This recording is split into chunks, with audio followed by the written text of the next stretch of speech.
that morning. I was in our garden picking the last of the sweet tomato. I put Beatrice down in a shade of a frangipani tree because my back was giving me some trouble. Forgiven? Where was Fortune? He was in town fetching a new iron pot. Go, I said. Go today, man, or you won't have any dinner tonight. I had been after him for a new pot for a month. And finally, on that day, the damn man had to go and get it. A new pot.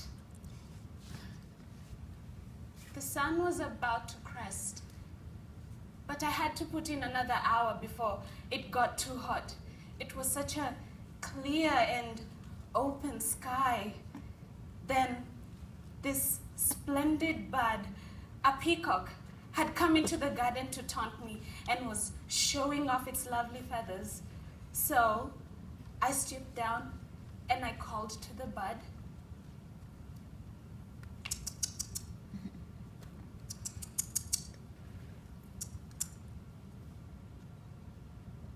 And I felt a shadow cut across my back. And when I stood, 4 men who were there over me, smiling, wicked schoolboy smiles. Yes, I said. And the tall soldier slammed the butt of his gun right into my cheek, just like that. It was so quick. I didn't even notice I'd fallen to the ground. Where did they come from? How could I not have had them? One of the soldiers held me down with his foot.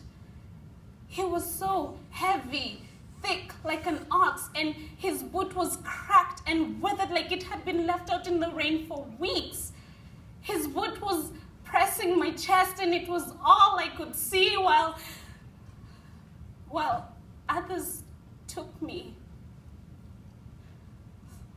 My baby, she was crying. Beatrice was a good baby. She never cried, but she was crying, screaming. Shh, I said, shh. And right then, the soldier stomped on her head with his boot. And she was quiet.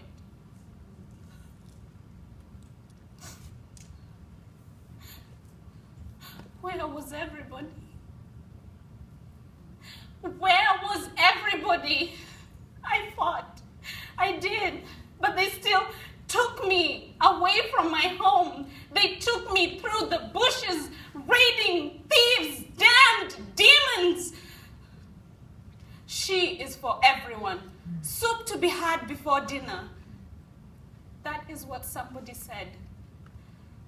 So they tied me by the tree. And men came whenever they wanted soup. I make fires. I cook food. I carry bullets. I listen to their stupid songs. I clean wounds. I wash blood off their clothing.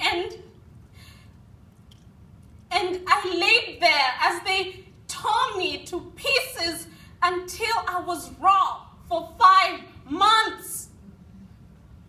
5 months, chained like a goat. These men fighting for our liberation. Still, I close my eyes and I see such terrible things I cannot stand to have in my head. How can men be so cruel?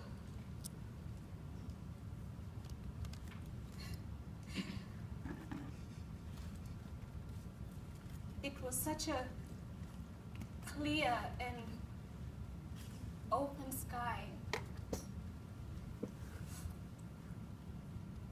So beautiful.